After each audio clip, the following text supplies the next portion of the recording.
Hi, my name is Simon and I have anger problems. I thought I had dealt with them, but it turned out that I was only suppressing them.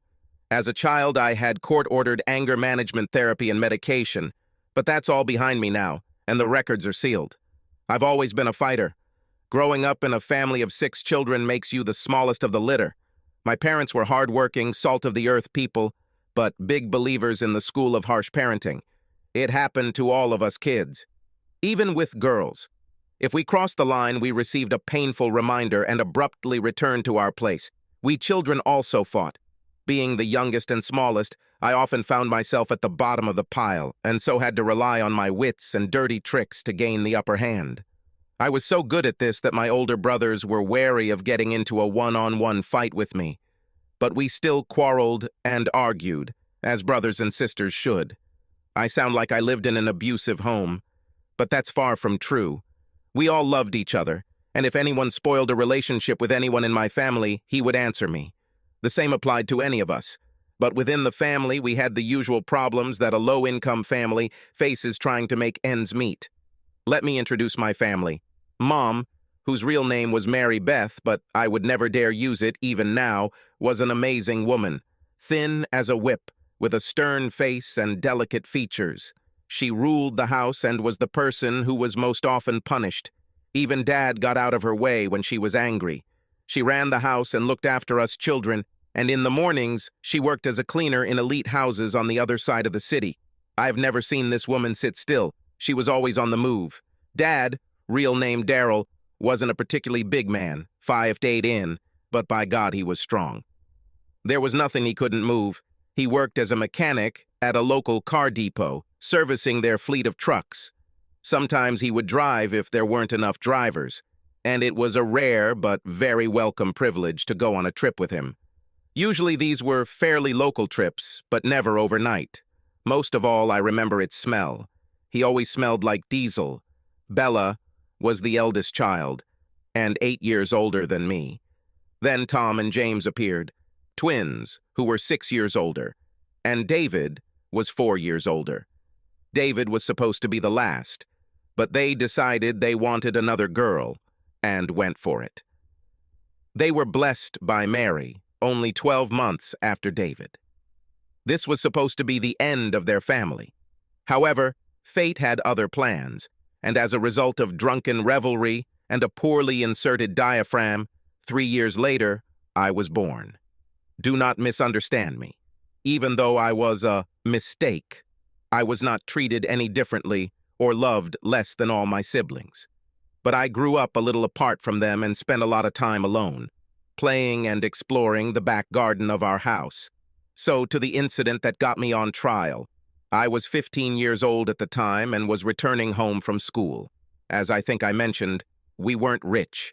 In fact, we were very poor and therefore often became the butt of jokes and ridicule. My brothers went through this, but after Bella's first 2 years of school, they always had their siblings to support them. Bella had Tom and James, and they had each other, and when David came to school, Tom and James were still there, and by the time Mary went to school, David was there to look after her, like older brother.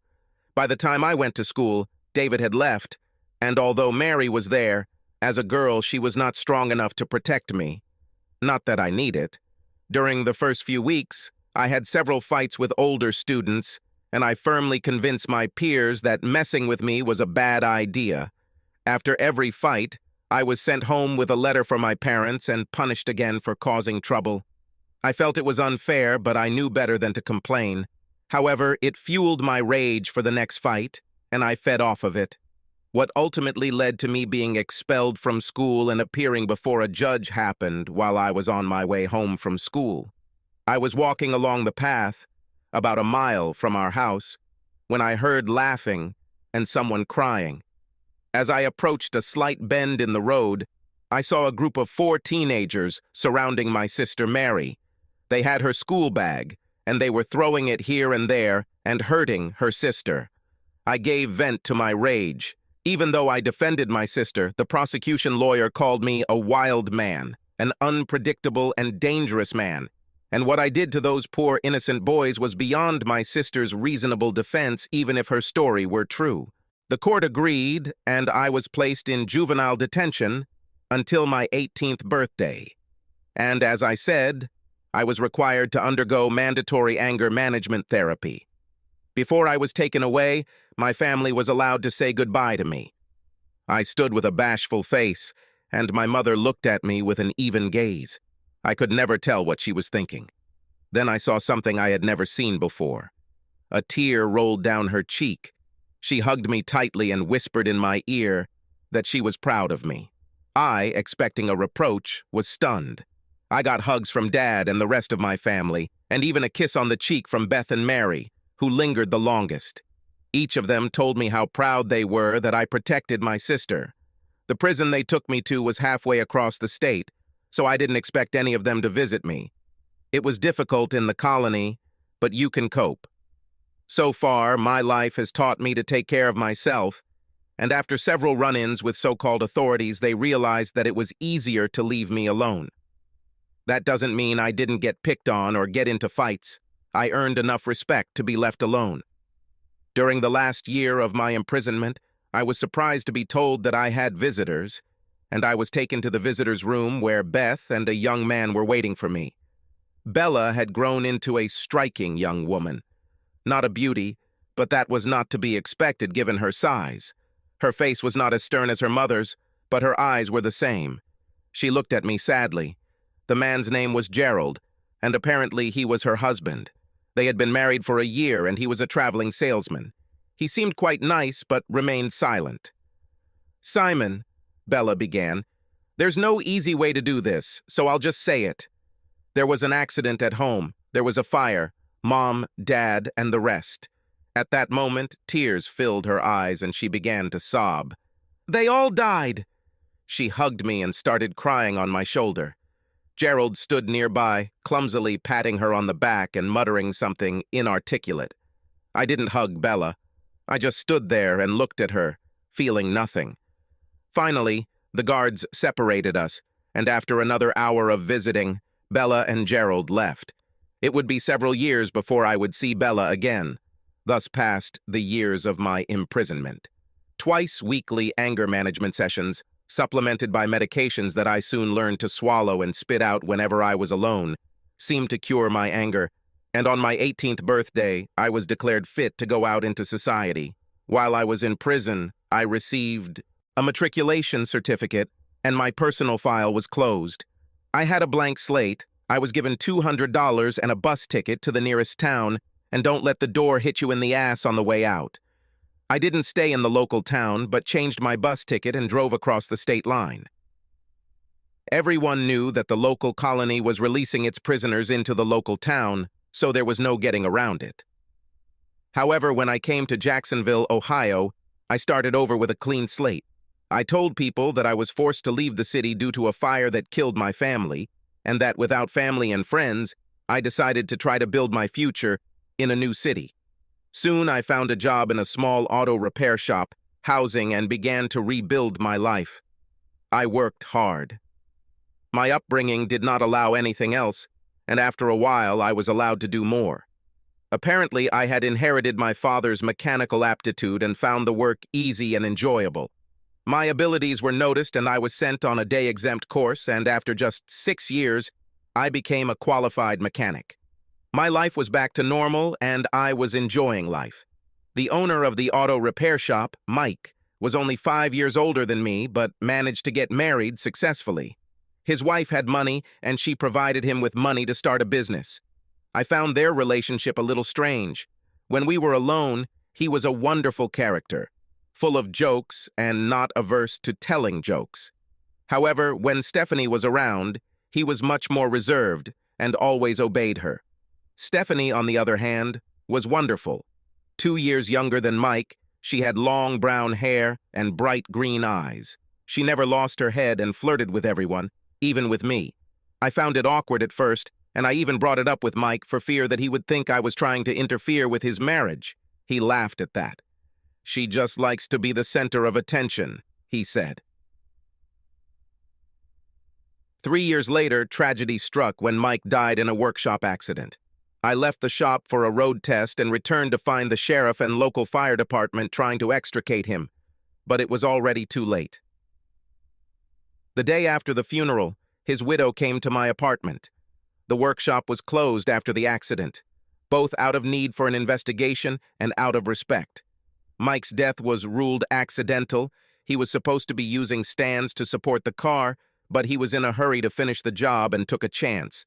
This surprised me, as I had never seen him do this before, but we all take shortcuts from time to time. "Simon," she said, "we need to talk." I invited her to come in. She got straight to the point. "I need you to take charge of the workshop," she said. "What?" I was surprised. "I'm a mechanic. I don't have enough knowledge to run a business." "Mike didn't know when we met either," she answered. "I'm studying business, and I taught him how to run a workshop. I'll do the same for you. The city needs a repair shop. Otherwise, people will have to travel miles to get repairs done. You need a job, and I need a man to run the workshop. I don't know anything about renovations. We can do this together. What do you say?" I thought for a few minutes. "How will it work?" "As you know, I helped Mike set up the business, so we were partners. He contributed part of the capital, and I provided the rest. After you showed up, he had enough free time to manage the workshop, as well as just work in it. So I retired and left you boys alone. This year we were going to start a family." Her eyes filled with tears, and I unconsciously hugged her. She cried quietly for a while, and then made a conscious effort to pull herself together. "What I propose is a partnership. I know how much Mike has paid you over the years, and I also know that you just don't spend the money. I assume you have some stock?" She looked at me questioningly. "I have some money," I answered a little warily. "I'm not going to steal your money," she said, laughing a little. "I just need you to buy a share of the business, so you can become a partner. We can then make a share of the business part of your new salary package, so that over the course of a few years, you own a larger and larger share. If you want to eventually buy me out completely, I'll be open to that, but I really like being a co-owner, so if you don't want that, I'll be happy with that too." "What if I don't want to be the owner?" I asked. "I think I'll have to find a buyer for it, but I have no idea who it will be or whether they'll want to keep you on staff after the sale." She said sadly, "I wouldn't like to lose everything. I've already lost Mike. Please don't let me lose the workshop and you too," she begged. "Lose me?" I thought. "Can you give me a little time to think about this?" I asked. "Of course," she said. "I have prepared several documents for you. If you decide to take action, you should contact a lawyer. Please think about it. I need your help." I know Mike wouldn't want the workshop to be sold. I felt like it was a little unfair, but I also knew she was right. Mike would not want the workshop to be sold to a stranger, to an outsider. Wasn't I an outsider? I lived in the city for only 9 years. In small-town America, you're considered an outsider if your grandfather wasn't born in that town, so how did I get accepted like that now? I remembered all the people I had met and the friends I had made since I came to town. As I said, I worked hard and tried to fit in. It made life easier. If I could help someone, I would. I had provided services to the town's residents on numerous occasions, and coupled with the fact that I worked for Mike, always did a good job fixing their cars, we didn't just fix cars, and was always polite and respectful, I seemed to be accepted into the community. I didn't go drinking or cause trouble. I had a great relationship with the town sheriff and his deputies, and I knew almost everyone by name. This city has become my home. I tried asking girls out a couple of times, but due to my complete lack of experience with the opposite sex during my formative years, I felt awkward around women. There were a couple of older married women who, hearing rumors that I had never had a woman, decided it was their duty to relieve me of this burden, but I found their behavior predatory and repulsive.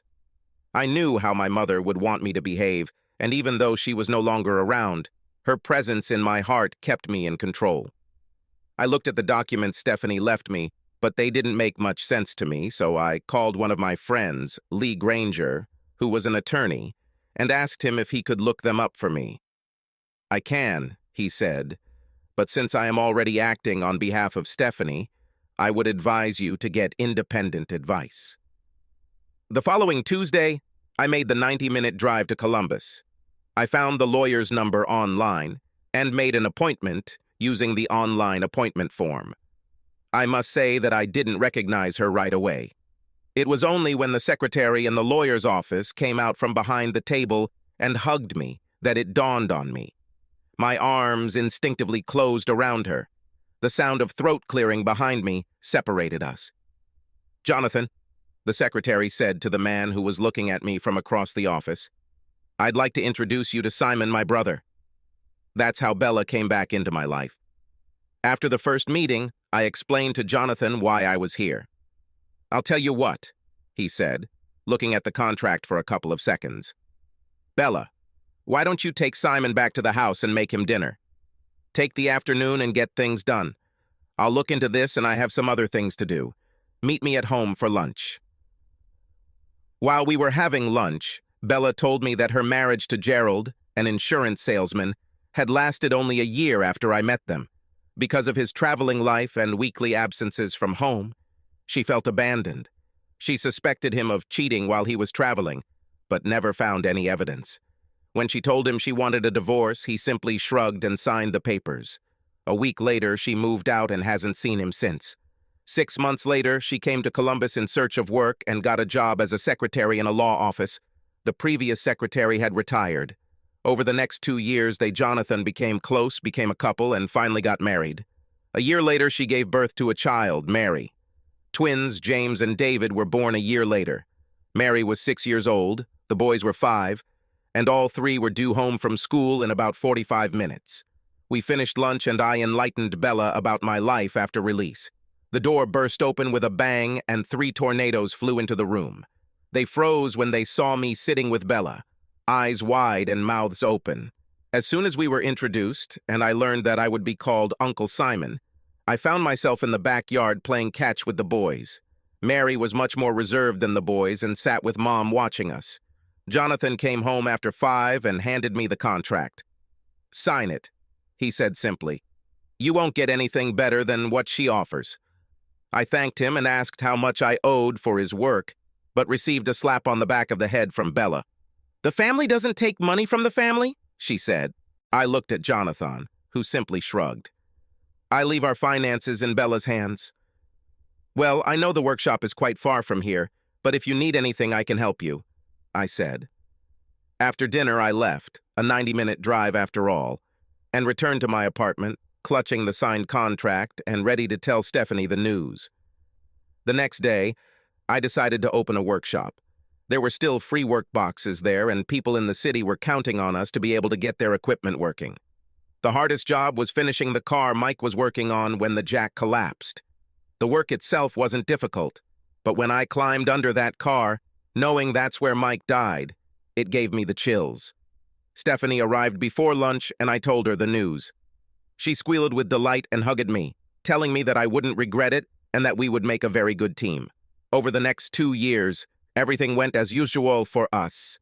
I worked in the workshop and Stephanie worked in the office. Every week is spent half a day working with her, learning how to run a business, completing all the necessary paperwork, making sure all licenses and insurance are up to date, balance and pay taxes. There was a lot to learn. In addition to working during the day, I spent several hours every evening on online courses, trying to fill the gaps in my education. Every weekend I went to Bella's Jonathan and children. I usually spent my weekends with them, staying on the folding bed. I helped around the house, played with the children, and got to know my brother-in-law. He seemed like a very nice guy. One evening, Stephanie came into the workshop as I was closing. "Simon," she said, "we need to talk." "Okay," I said. "Can I take a shower first?" I spent the whole day lying under the tractor. She nodded to me. "Go take a shower and then meet me at my house in an hour," she said. I was a little nervous when I rang the bell at her house. I didn't expect anything good from a conversation that started with, "We need to talk," and wondered what was wrong. When she opened the door, I was greeted by a delicious smell. "I cooked us dinner because I didn't think you'd already eaten," she said. We sat down at the table and began to eat delicious meatloaf with greens and potatoes. While we were eating, she said, "Simon, I'm not sure our partnership is working. she said. I froze, my fork halfway to my mouth. About. That's all I could come up with. I wondered what I had done wrong. Maybe I'm just not cut out to be an owner. I tried really hard to learn everything I needed to and thought I was doing well, but Stephanie obviously didn't think so. Am I doing something wrong? I asked. Well, Stephanie said, frankly, yes. I sighed. I'm sorry. I thought I was doing well. There's just so much work to do in the workshop. I try to keep up with work, and there are other things to do. I took classes in the evenings to try to learn. That's just my point of view, she said softly. You work your ass off. You already do more than the person who just does repairs in the workshop. Then we spend time together doing office work. Then you go home and take courses in the evenings. When was the last time you had a day off? When was the last time you went on a date?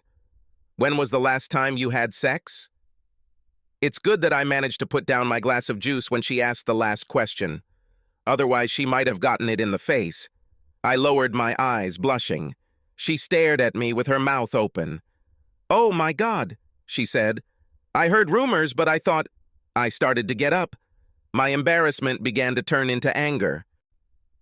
Wait, Simon, I'm sorry. I didn't mean to offend you. In my stupid, clumsy way, I was trying to tell you that I was worried about you. You need to get some rest.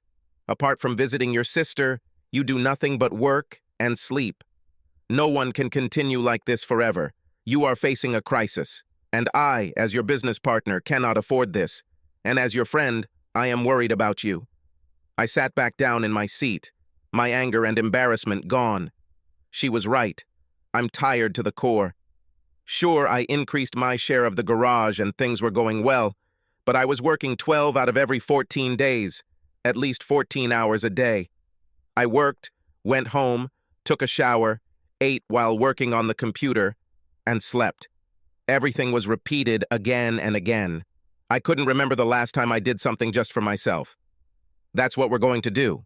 First, we will take someone into the workshop, an assistant if we find the right person, or just a worker, if we cannot.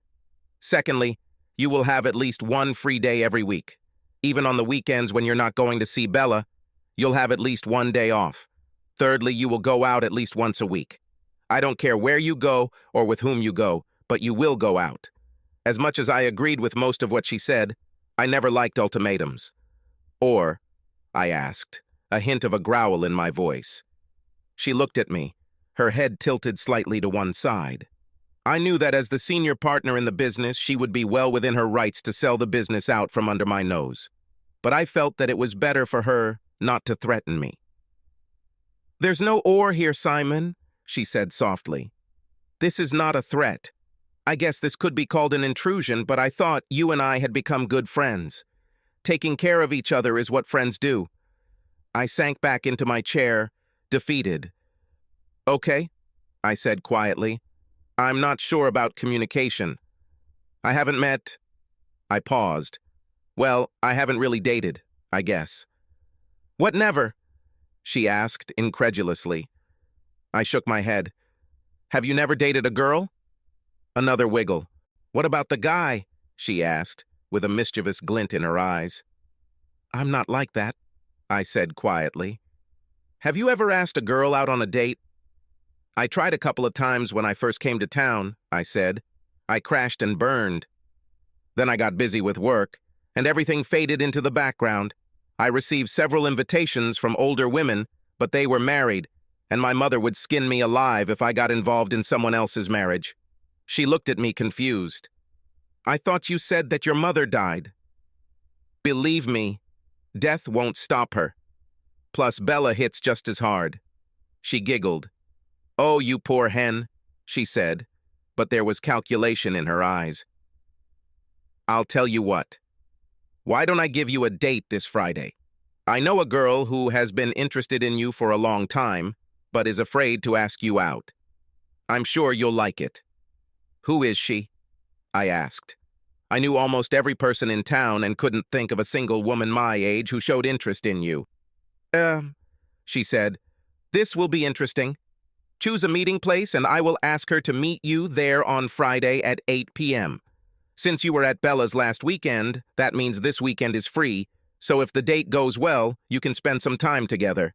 I sat and thought about it for a while. What would we do? I asked. I don't drink, I don't know how to dance. How about a movie? She suggested. Take her to the cinema. Here's some advice for you. Let her choose the film herself. What if I don't like her choice? I asked. Then you will broaden your horizons. You might even learn something. Movies about girls are all about romance. Even if you don't like the movie, watch and learn from it. Okay, I said.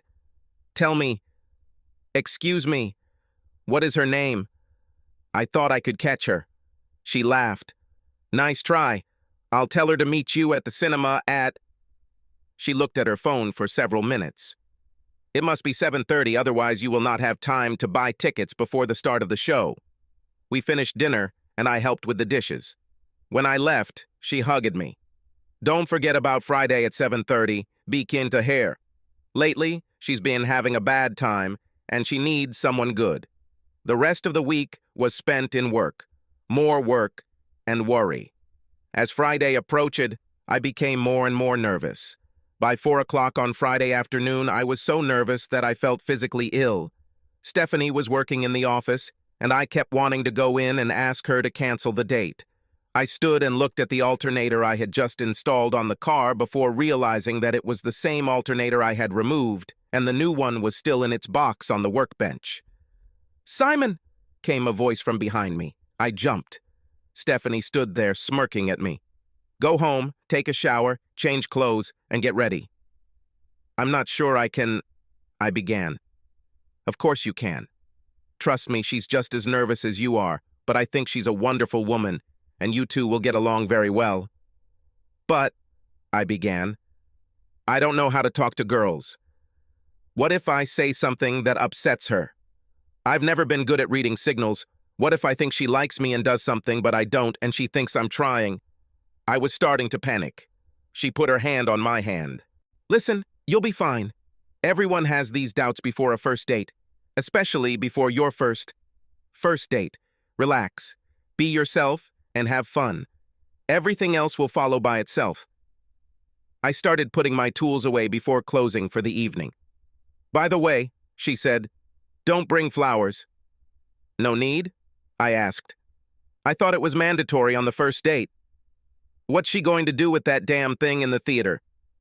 You can buy her candy and popcorn when you come in, if you want to give her something. I turned to leave.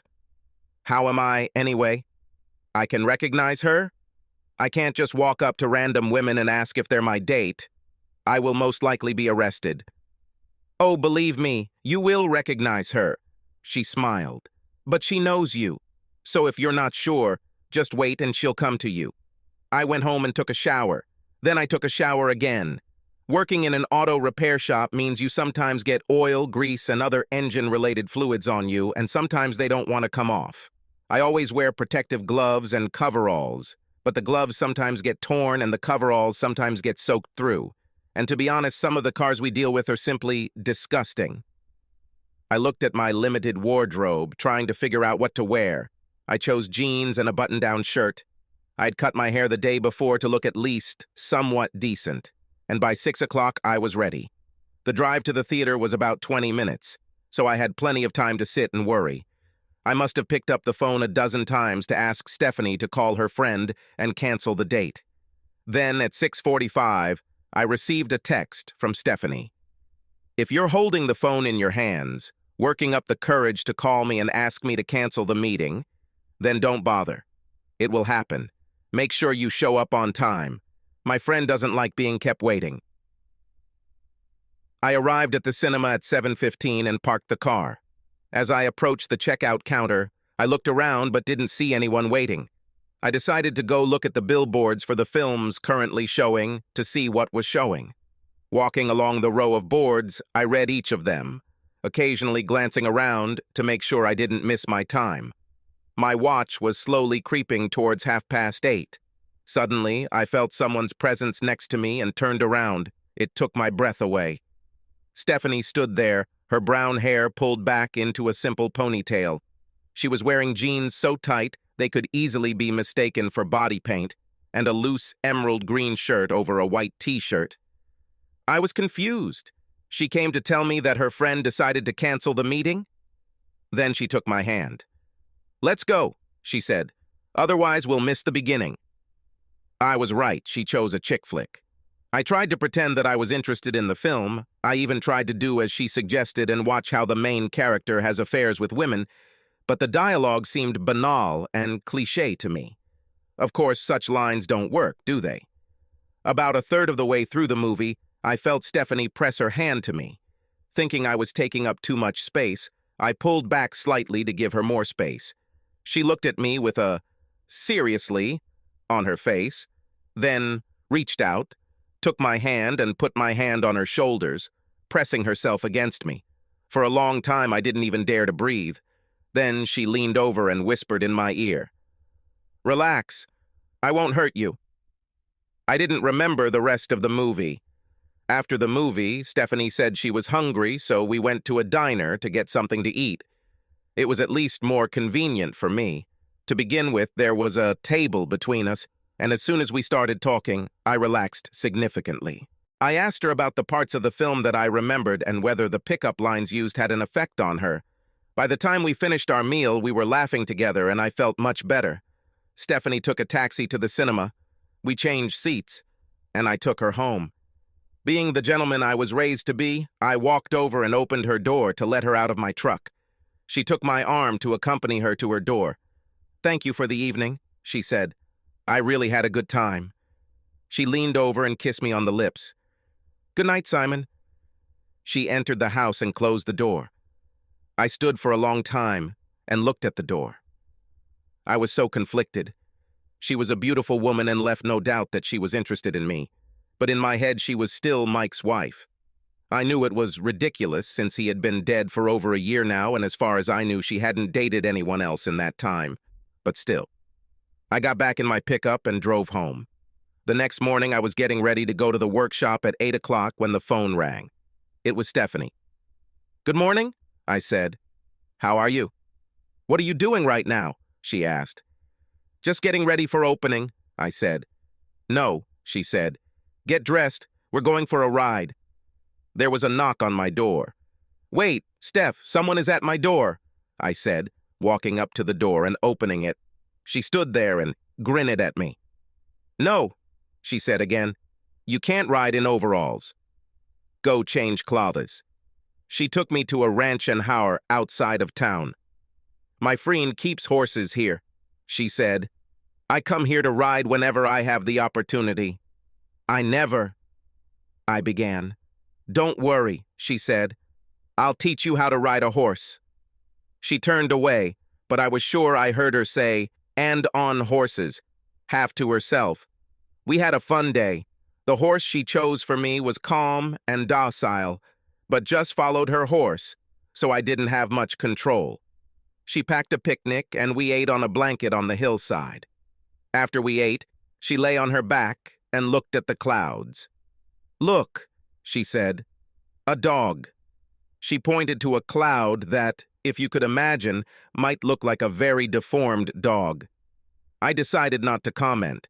I looked at the sky for a long time, watching the passing clouds. It was relaxing lying next to Stephanie.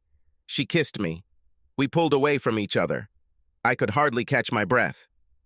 "I'm very sorry," she said, looking not at all like usual. "I just couldn't resist." "Stephanie?" I asked. "What are we doing?" She looked at me a little puzzled. "What do you mean?" she asked.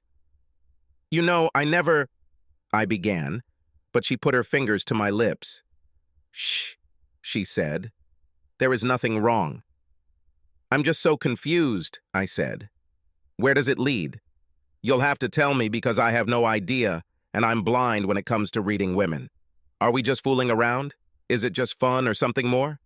How far are we going to go? Because right now I am full of thoughts, feelings, and desires that are pulling me in different directions.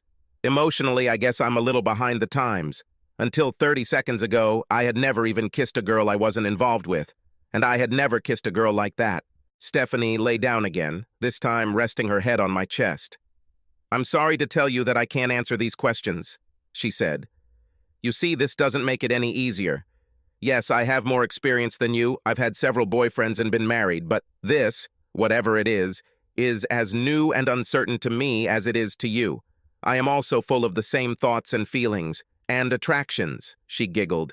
But I can't say where we're going, she continued.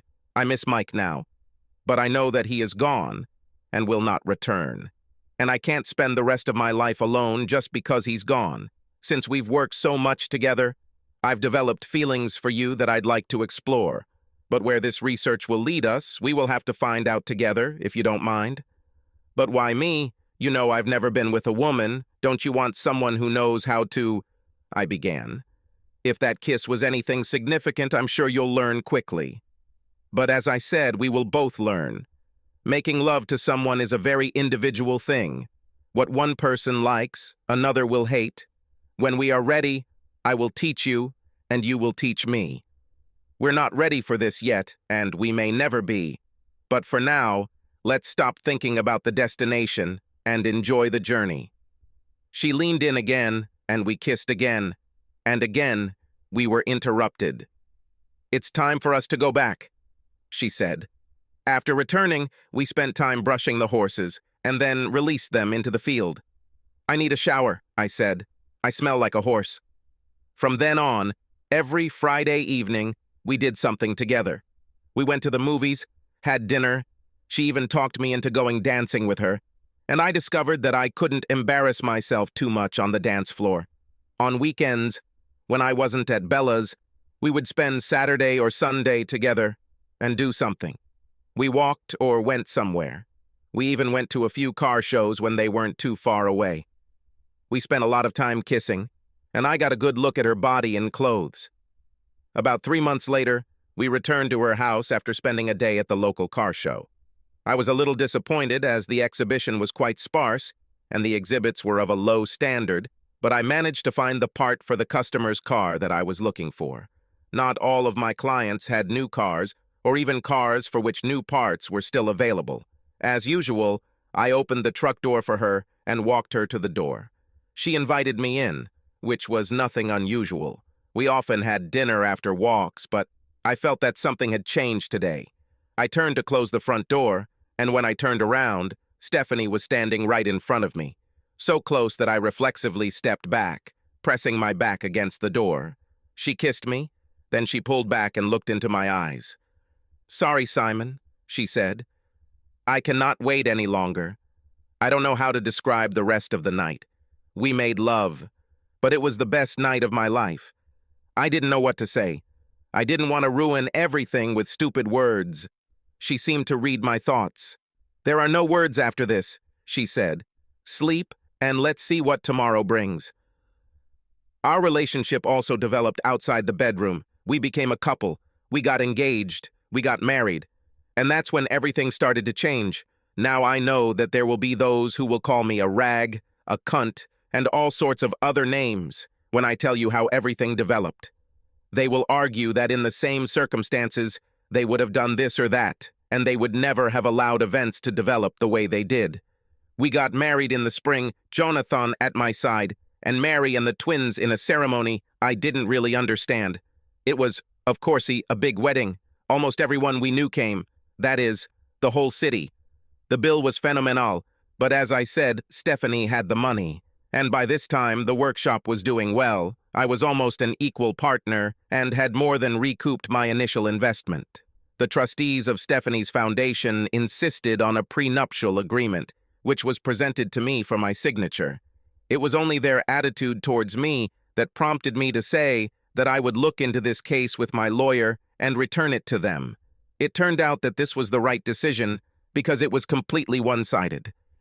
If I had been unfaithful to Stephanie, I would have walked away with what I put into the marriage and a small amount for each year of our marriage.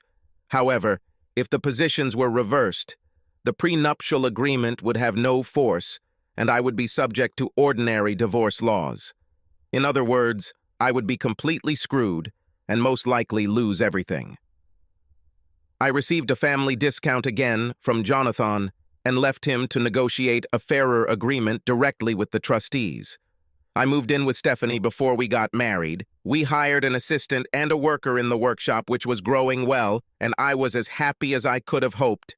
The only thing that would have made me even happier was if Stephanie had told me we were expecting a baby, but even though she stopped taking the pills, that didn't happen. 3 months after our wedding, small events began to happen. As I mentioned earlier, when Mike was alive, Stephanie was always a flirt, but that stopped after he died. And during our courtship, she gave me all her attention, and she always behaved decently around other men. It didn't happen right away, but gradually I began to notice that she was returning to her flirting ways. I think the first time I really noticed, again, as I said, a gradual process, was one night when we went dancing. She liked to do this at least once a month. We had already danced together several times, but then a large, well-groomed man whom I had never seen before came up to her and asked if she wanted to dance. On all previous occasions, she looked at me when this happened, and I always replied that if she wanted, then I did not mind. This time, everything was different. Without looking in my direction, she took his hand, stood up, and walked out onto the floor. They danced a couple of fast numbers, but then the pace slowed down and they moved much closer than I would have liked. I decided to intervene. I tapped him on the shoulder and he turned around, pursing his lips. "I think now I'd like my wife back," I said coldly. I saw him contemplating his next move and mentally prepared myself for the blow that I fully expected from him. But then he smiled and stepped back. "Of course," he said, and then turned to Stephanie. "Thanks for the dance." "What the hell was that?" Stephanie was furious. "We didn't even finish the dance." She simply turned and left the bar. I was stunned. Why was it my fault that this scoundrel couldn't keep his hands to himself? "I didn't like the way he treated you," I said. "And what?" she said. "It's my ass and I can take care of myself. I don't need you to tell me who I can dance with and who I can't." "So you wouldn't mind if I danced with some other woman and wrapped my arms around her?" I asked hotly. She laughed. "Do you think that because we had sex several times, you have some idea about women? Dream on." She burst into our bedroom, and I heard her close the door. It was cold all weekend, and I slept in one of the guest rooms. I tried to talk to her several times, but she simply ignored me or left the room. Finally, I decided that I must have overreacted. When I got home Monday night, I apologized. I thought I saw a sparkle of triumph flash in her eyes, but it disappeared so quickly that I couldn't be sure. She hugged me. "Simon, you know that I love you, but you are my husband, not a jailer. I danced with some guy, so what? If he went further than I wanted, I would deal with it. Don't you see that by your intervention, you told him that you were worried that I might go astray? If he thinks that way, how much more likely is he to come back and try again? If you let me deal with him, he would understand where the boundaries are." I thought about this for a moment. This made some sense. "I'm sorry," I said again, and everything seemed to calm down. Things started to change in the bedroom, too. Now I understand how naive I was. It was 6 months after the wedding when I found her pills. I reached into her bag for something, it seemed like a pen, and found half a pack of pills. At first, I thought they must have been left before we started trying for a baby and didn't say anything. But a couple of days later, while she was in the shower, I looked again and saw that 2 more pills had disappeared. Apparently, she was still using them. At first, I was going to show her the box of pills, but I realized that this would not lead to anything good. Every time we had any argument, I lost. She would just stop talking to me and ignore me until I apologized. Yes, we often had great make-up sex after that, but only after I gave in. One day I talked to Bella about this, and she asked if I remember Mom and Dad ever arguing. I thought about it. I never remember them quarreling. Dad simply agreed with what Mom said. He said, "Happy wife, happy life." "But, of course, you can't live like that," I said. "We should be partners, not master and servant." Bella looked at me. "I remember one argument between Mom and Dad," she said. "It was because of you." "Me?" I said. "This was before you were born.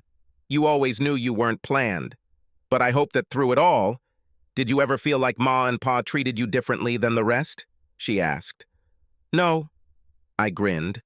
I received the same punishments as everyone else. Some of them are from you, I remembered. And you deserve them all. She grinned in response. But you must remember, she continued, how poor we were. We had nothing and were barely surviving. When she was 7 months pregnant with you, your mother returned home with a man. Apparently, she decided they couldn't afford to have another child, and although it was never a thought that she wouldn't give birth, she made inquiries about adopting you. This man was from an adoption agency, and he came to talk to Pa. Pa just sat and listened to what the man had to say, thanked him and said that he was wasting his time. There was no way they would give up their child for adoption. He showed the man the exit. Mom was furious. You know what she was like when she was angry? She called him every name I had ever heard, and some I had never heard. She told him what a fool he was, how he had doomed them all to starve or live in poverty for the rest of their lives, how they couldn't handle the extra mouth to feed and all the expenses of a new baby. She went on and on. During all this, Pa just looked at her. When she screamed, he just came over and hugged her. He told her that they would never part with their child. That no matter what, the child will grow up in a loving home and will live in his own family. They can handle it. They will be fine. That was the end of the argument. And you know the rest. You see, Dad never argued with Mom because there was never anything he felt strongly enough about to argue about. He trusted his mother to make the right decisions and therefore followed her lead.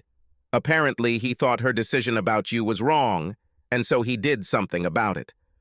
So, you think I need to pick my battles to decide if the problem is big enough to fight for? Yes, she said.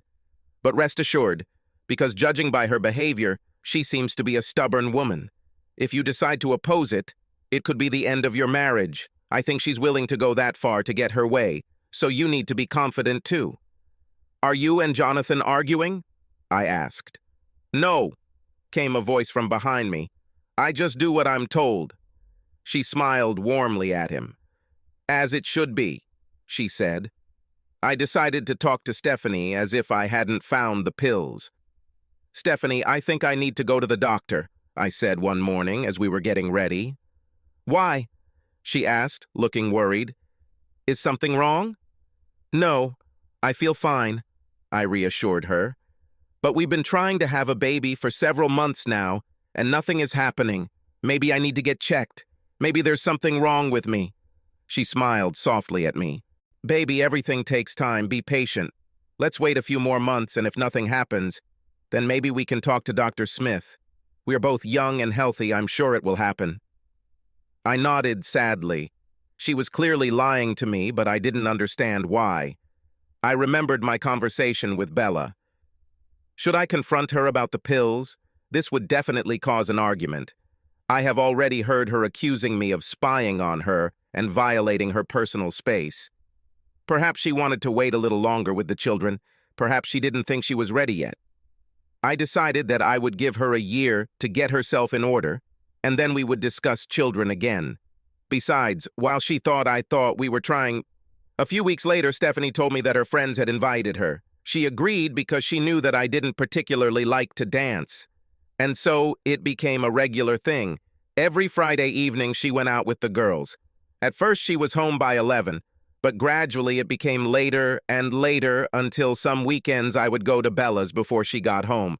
Our sex life was changing more and more. She became even more demanding in the bedroom. I couldn't even talk to Bella about it. Who would discuss such things with their older sister? Once again, I decided that this was not enough to divorce her, so I got used to it. About 3 months later, she returned home from one of her girls' nights out. She was a little drunk, but it was quite early for her, just after midnight. I had already gone to bed, but she woke me up and we made love. When I came to, Stephanie had already gone to the bathroom and was taking a shower. I was still in a sleepy state, but the same thing was running through my head. Her words about another man. Did this really happen? I felt nauseous. Was it possible that it was just a fantasy running through her head? I decided that in the future, I would need to watch her much more closely. A week later, I returned home from the workshop to find Stephanie sitting at the kitchen table with several papers spread out in front of her. "What is all this?" I asked. "A business proposal?" she answered, without taking her eyes off the papers. "From whom?" "There is one guy. His name is Danforth Evans. He plans to become a financial broker. He needs a business partner, and the trustees of the foundation referred him to me." "We don't know anything about finance," I said. "We have a car repair shop. We may not know, but I know. And the auto repair shop is your brainchild. Now it's working again, and I need something more stimulating. What do you know about this Danforth? How do you know he's not just a scammer trying to drain your trust fund?" She looked at me contemptuously. "Listen, I know that you have taken over the workshop, that you are now running it, and that it is doing well, but don't think that makes you an expert in business. My trustees and I have been investing in business for a long time. I know what I'm doing. You're just worried about your little business." She buried her head in the papers again. Over the next few weeks, she spent a lot of time attending meetings with this Danforth to forge their partnership. Every time I noticed that she seemed to be spending a lot of time with him, she would snap back, saying that building a new business takes time. She reminded me of how much time we spent together building the auto repair shop. I restrained myself from reminding her of the results of spending so much time together. Another month passed before anything else happened, and that was the beginning of the end. I returned from my weekend at Bella's and went into the bedroom to unpack the bag I'd brought with me. I noticed that the linen on the bed had been changed. This seemed strange to me since we only changed it on the Friday before I left. When I looked in the laundry basket, there were no dirty sheets, which was also strange since I usually did my laundry on Sunday to prepare for the week ahead. My mind immediately jumped to a conclusion that I didn't want to think about. I walked back into the living room where Stephanie was sitting, going through more papers. "So, how was your weekend?" I asked quietly. "Okay," she replied. "Papers again?" I said, pointing to the stack that I was sure wasn't there on Friday. "Yes," she answered absently. "Danforth brought them in." I felt my anger begin to rise, but I suppressed it. Just because she said he was here and because the bed had been changed didn't mean what I thought it meant. I needed a lot more evidence if I was going to accuse her of cheating. "Why have I never met Danforth?" I asked. She looked up at me. "He's a business partner. Why do you want to meet him?" she asked. "I just thought it would be nice for us all to get together. Why don't you invite him and his wife to dinner one night?" "Oh, he's not married," she said, "but maybe you're right. How about next Friday?" We made a reservation for 7 o'clock on Friday. Stephanie told me to meet her there, as I would need to go home, shower, and change. She will go straight from the new office. When I arrived, they were already sitting at the table chatting, and I realized that I had met this guy before. This was the asshole who asked Stephanie to dance a couple of months ago. They both stood up as I approached, and Stephanie introduced us. He extended his hand, but the expression on his face was not at all welcoming. It was somewhere between smugness and disgust. I pretended not to notice his hand, kissed Stephanie on the cheek, and nodded to him as I sat down. The meal was painful for me. After the first few minutes, they started talking about business and basically ignored me the entire evening. After the main course, I excused myself, left the restaurant, and went home. I don't know what time Stephanie got home. I expected her to wake me up with an argument. But when I woke up the next morning, she was asleep in bed, but as far away from me as possible so as not to fall out of it. I decided that I needed to talk to someone, and the obvious person was Bella. It wasn't my day off, but I didn't think she'd mind, so I went into the workshop, left instructions for the guys there, telling them I had errands to run, and headed off to Columbus. When I arrived, Jonathan was mowing the front lawn and looked at me quizzically. "Is your watch going fast?" "You're a week early," he chuckled. Bella saw my pickup truck pull up and got out. She looked at my face and said, "Jonathan, take Simon to the house. I'll take the kids to Mary and be back in half an hour." Jonathan looked at us and obeyed, leading me into a closet and handing me a glass of amber liquid. "Do you want to talk now or wait for Bella?" he asked. "I'm not sure about some of the things I need to talk about." "Look," he said, "neither Bella nor I are naive. We were both already married and had children. Also, don't forget what I do for a living. Bella participates in all my conversations about divorce, so she has heard a lot of things that would make even a woman of easy virtue blush. But she's my sister," I said, "and this means that she loves you and will not judge you. I'm not saying you won't get hit on the head if she thinks you deserve it," he added, smiling slightly. "Does she hit you?" I asked. Somehow it didn't seem right. Things were different now than they had been in my time, and the thought of Bella hitting her husband or one of her children was very unsettling. "No," he said. "She saved it for you. She never even raised her voice in anger at me. She can fool children around her little finger. I know it should be the other way around, but they just adore her." As I smiled at him. Then he tried to take a sip of the amber liquid in his glass. It burned. I coughed and my eyes watered. "What the hell is this?" I asked, coughing even more. "This, my boy, is a 12-year-old malt. It's an acquired taste. Sorry, but I don't think I'll buy it anytime soon. Do you have any beer?" He laughed and went into the kitchen to get me a beer. He threw the mug on the table and then put the bottle down. By this time, Bella had returned and entered the room. She sat down opposite me and glared at me. "Okay, tell me," was all she said, and I told you. It felt incredibly good to put everything out there. I thought I would feel embarrassed telling them about the changes in our sex life, but I started talking and couldn't stop if they asked me. Everything just poured out. "Can I ask," Bella said softly when I finished my story, "was she your first?" I lowered my head, embarrassed, but nodded. "What are you gonna do?" asked Jonathan. "You still don't know for sure what's going on between this Danforth guy and Stephanie?" I looked at him in surprise. "He means legally," Bella said. "I'm guessing you're thinking of divorcing this bitch, which means you need to activate the prenuptial agreement, which means you need proof." Jonathan nodded. "If you think they were having sex in your bedroom, the easiest thing to do is install a surveillance camera there." He stood up and went to his office, then returned with a small device. "Hide it somewhere with a good view of the room. It's motion-activated and records up to 72 hours of video on the included SD card. I guess the most logical time for them to do bad things is when you're here. So maybe you'll get the proof you need next weekend." "And one more thing," Bella added. "Remember that I know you, Simon. Don't get into any physical conflict with any of them." Jonathan looked at us. He had never seen me even slightly annoyed, so this surprised him. "Simon had anger problems as a child," she explained. "He doesn't have a problem with it now, but something like this might wake him up again." "She's right," said Jonathan. "If you fight him, you will most likely end up in prison and lose everything. Do everything right, and you will come out of the situation in acceptable shape." I nodded to them, and then Jonathan showed me in detail how to set up and test the camera before I headed home. Luckily, I installed the camera as soon as I arrived home. I set it up in the bedroom while Stephanie was at work and tested it. It worked great and was completely invisible unless you knew what to look for.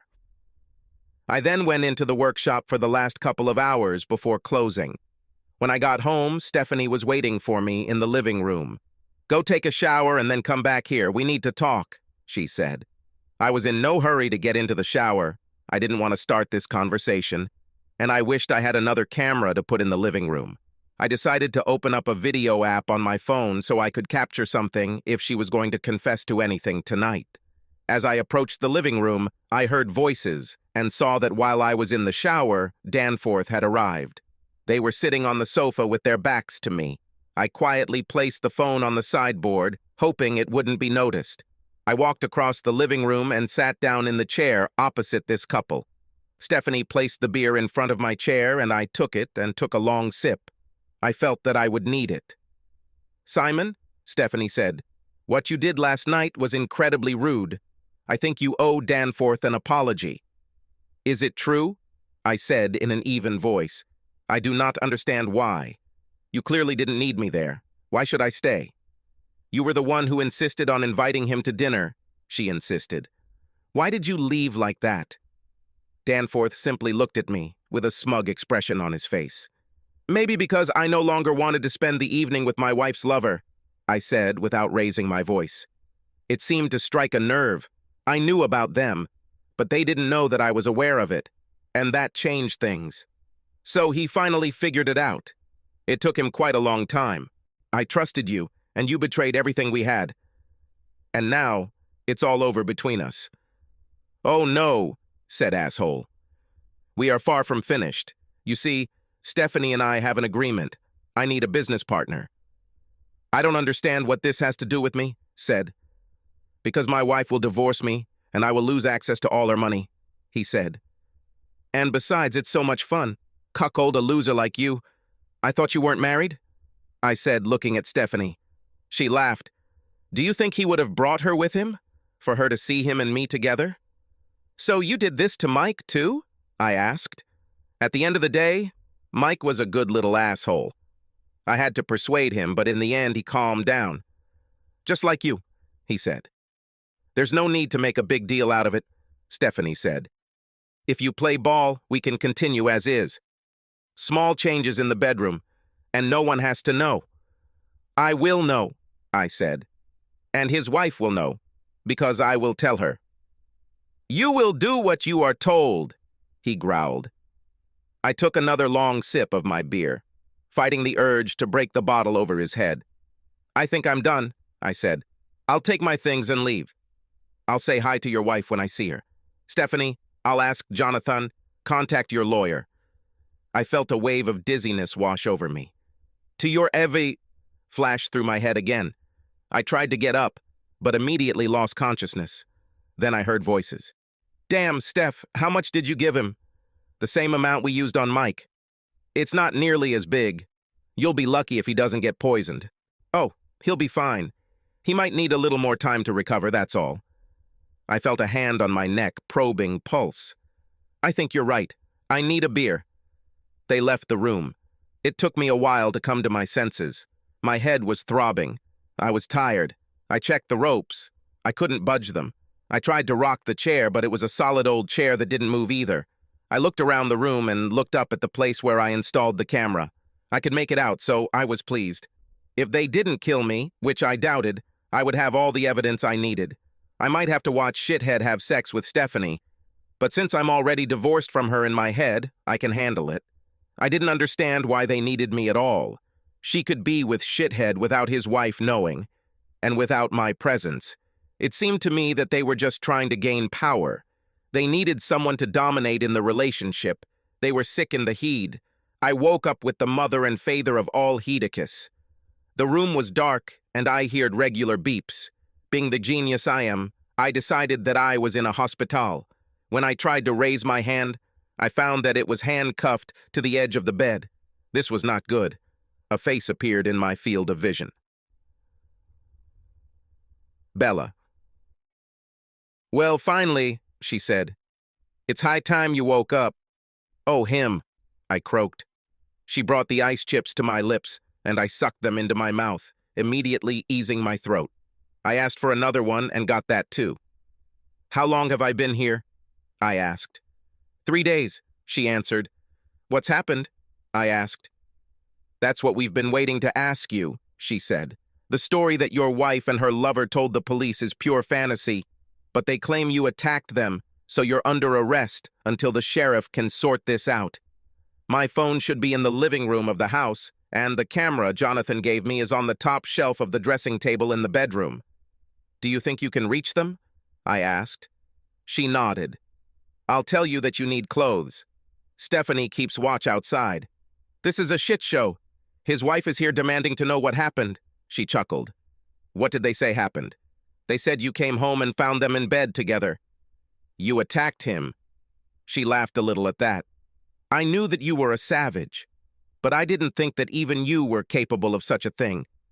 Oh, but the circumstances were completely different. Did they take my blood when I arrived? I asked, and she nodded. Ask Jonathan insists that she be tested for illegal substances. and take these things out of my house," I said. At that moment, the nurse came in and told Bella that I was too nervous and needed to rest. She pressed a button on the device next to the bed, and I felt drowsy again. I was awakened by someone raising my hand. Looking down, I saw a man in uniform. It looked like he was taking off the handcuffs. "What?" I said meaningfully. "Take it easy, Simon. I just needed to take them off. Your sister took your phone and camera from the house. Jonathan showed us the evidence. You are no longer under arrest.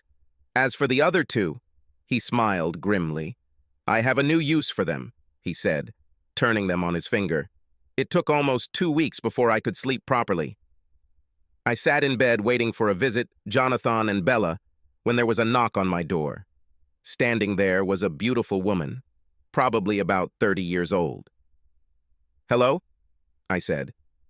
"Hello," she said. "My name is Lily Evans. I am the wife of Danforth Evans. Can I come in?" "I'm not sure," I began. "Please," she said. "I'm not here to cause you trouble or harm. I just wanted to talk." I pointed to a chair next to my bed, and she sat down on it. "I finally heard the truth about what happened," she said. "I'm so sorry he put you through that." I looked at her, wondering why she had come. Had she really come to ask for leniency for her husband? Can she tell me? He's a good man and the kids need a father. Well, if so, then she's out of luck. I wanted to hang that bastard out to dry. "Sorry for being rude," I said. "But why are you here?" She looked at me, and I'm sure she read my mind. "You think I'm here to speak in his defense?" she asked. This couldn't be further from the truth, but I'm here to defend mine. "I don't understand," I said. "Your brother-in-law told me that he intends to recover significant compensation from Danforth for what he did to you. But the thing is, Danforth doesn't own anything. After the divorce, which, by the way, has already been filed, he will be lucky if he leaves with his own skin. But since we were married at the time of the attack, the lawsuit will be filed against us as a couple. More precisely, against me. Don't get me wrong," she said. "I have money, not a fortune, but enough to live a reasonable life and raise children.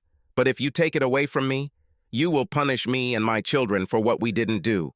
It won't be worse for him, but it will be worse for us. Please, we didn't do anything to you. Please don't punish us for his crimes." She started crying, and I wanted to hug her and comfort her. At that moment, Jonathan and Bella entered the room. Jonathan frowned when he saw Lily sitting next to me. "You shouldn't be here," he said. "Please leave." Snorting, she nodded, stood up and left. She looked back at me pleadingly as she walked through the door. "This is true?" I asked. "I need a little more information," he said. "Am I suing her and her children for what this crap did to me?" "And Stephanie?" "I was going to talk to you about filing civil suits against both of them. Was his wife somehow connected with what was happening? Did she know about this?" I asked. He shook his head. "No.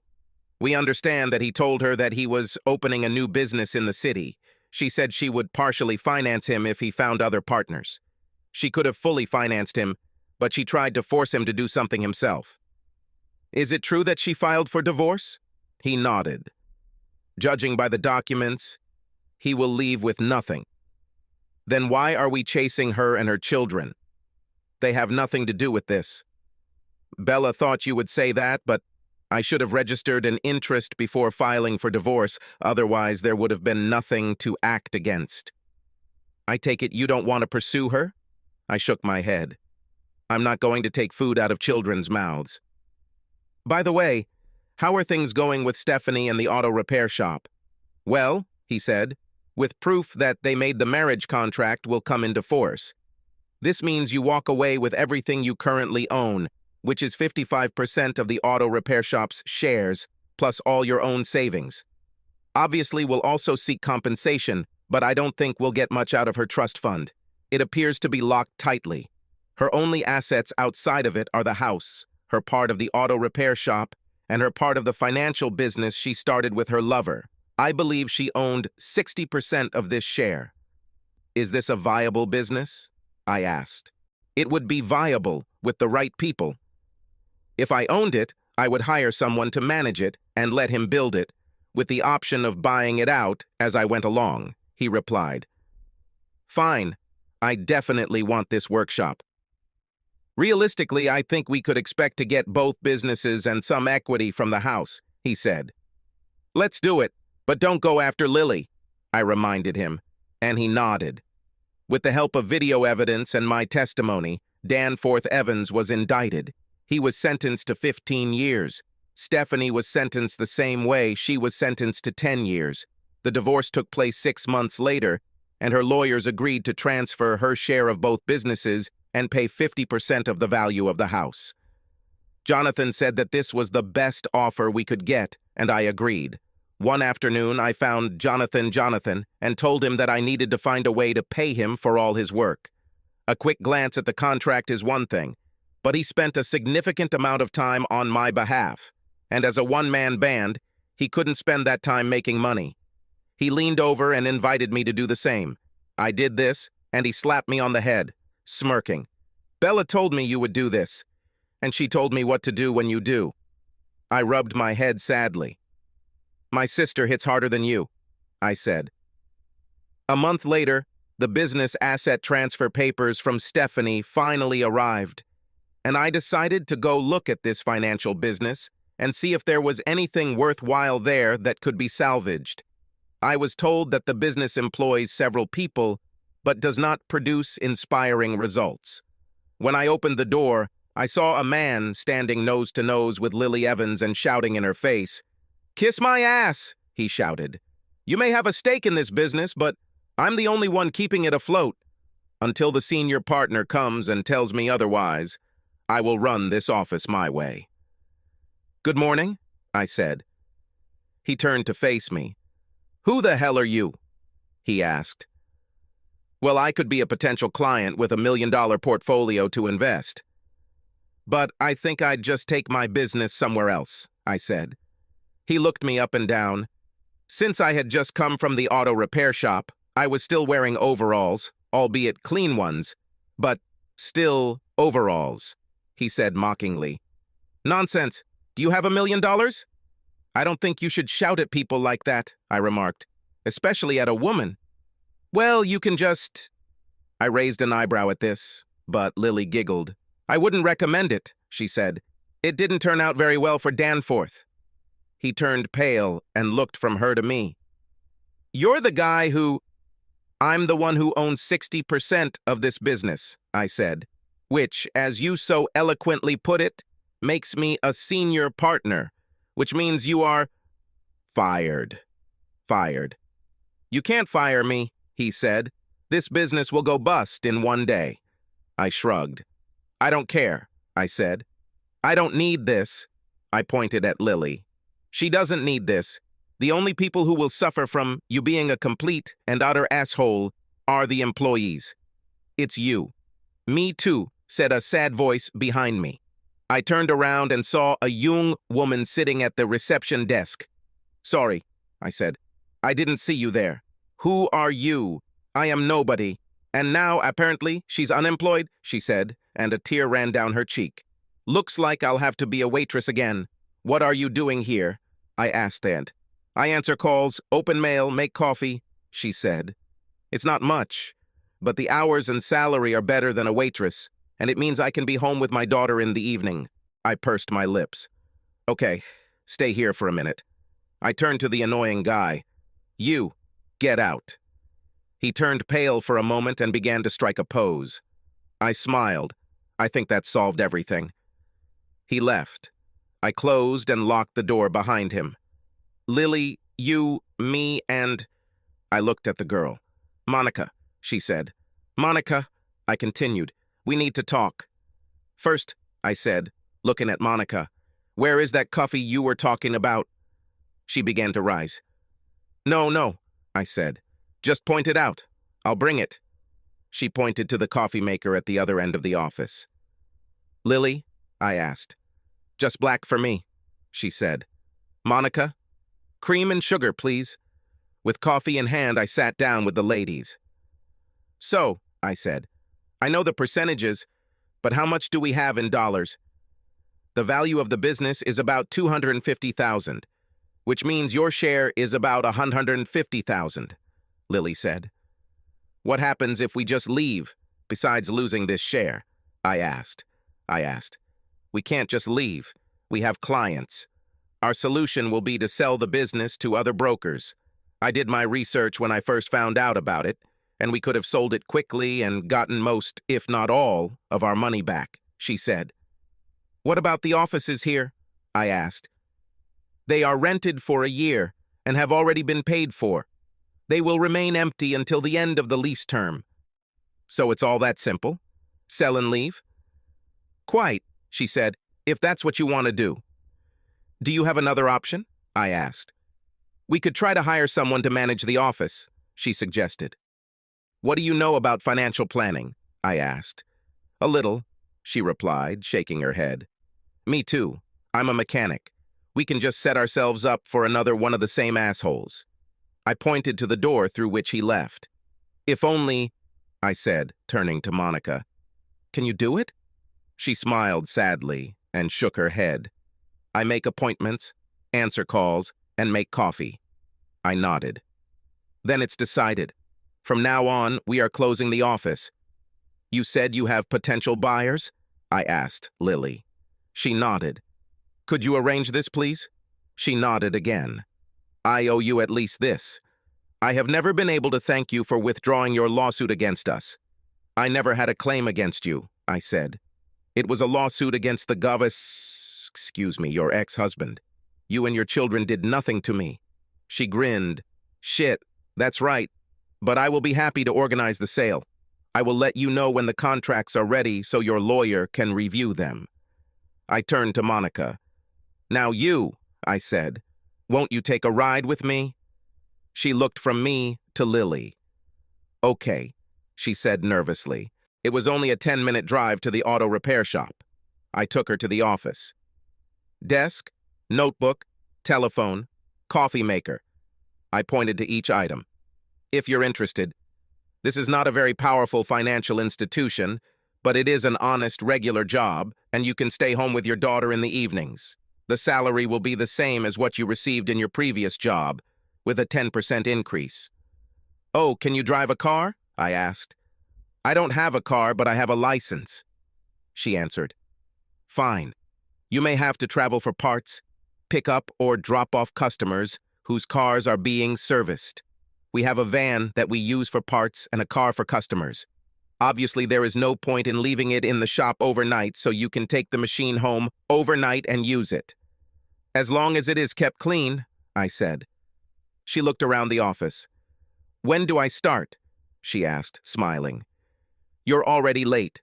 Not the best start to the first day, I said, smiling to soften the edge of my words. Monica and I almost immediately found a common language. She was a year younger than me, and her daughter, Bethany, was an absolute joy. I suggested that on days when her mother couldn't look after Bethany, she could bring her to the store. She could sit with her mother in the office, watch something on her tablet, and also go with her mother to buy parts or even pick up and drop off clients. City residents did not mind having their child sit in a car seat behind them when being driven to or from the store. Once we set the precedent, it became the norm, and every day, Bethany accompanied her mother to work. We were careful to keep her out of the workshop, which is a dangerous place, but the office was quite safe and even much cleaner thanks to Monica's efforts. After months of dancing around each other, I was working up the courage to ask her out when Bethany, in childish fashion, put me to the test. I had to go out of town for a 2-day auto show. I was looking for a specific part for an old car and was reliably informed that there might be someone at the show who could help. But he came back, disappointed that he didn't have what I needed. I returned to the store mid-morning and went to the office to tell Monica I was back. Bethany raised her head when I entered the office, and with a ringing cry of, "Daddy!" she ran to hug me. Monica froze like a deer in headlights. I must say I was stunned myself, but I picked up the little package that needed attention and carried it back to her mother. "I'm so sorry," Monica said. "I don't know where this came from." I chuckled. "I think this is a hint," I said. "She tells me it's time for me to get off my ass and ask her mom out." Monica blushed, but looked at me calmly. So are you going? I think yes, but I'm not sure where she might want to go on such a date. Do you have any ideas? Movie? She asked. I winced internally, remembering my first date with Stephanie, but I didn't show it. Despite the past, the date went well, and almost a year later, Bethany was one of Monica's bridesmaids at our wedding. Two other notable events occurred. About 3 months after Monica and I started dating, the sheriff came to visit me. Apparently, Danforth's cellmate told authorities that Danforth admitted to him that Mike's death was not accidental. They were going to exhume his body and check it out. If the inmate's words were true, then Danforth and Stephanie faced very strong charges. Another incident happened the following week. Monica, Bethany, and I went to see Bella, Jonathan, and children. At some point during the weekend, I did something wrong, and Bella hit me on the head. I was going to laugh at this, but Monica didn't like it. "This is the last time you touch my man," she said coldly to Bella. I opened my mouth to speak, but Jonathan caught my eye and shook his head, indicating that I needed to stay out of this. Bella and Monica looked at each other like cats ready to fight, and then, unbelievably, Bella backed down. "You're right," she told Monica. "This is not my place anymore." There was sadness in her voice. Monica hugged her. "It's okay, I'll look after him now," she said softly. And I realized that until that moment, Bella was still acting in my mother's place, a role she had taken on after Mom died. "Take care of him," Bella said, gently placing her hand on my cheek. "He deserves it. Subscribe to our channel so that your second chaff doesn't cheat on you, and go ahead and listen to the next story, because this story is nothing compared to the next one. If you're under 18, don't even think about listening to the next one.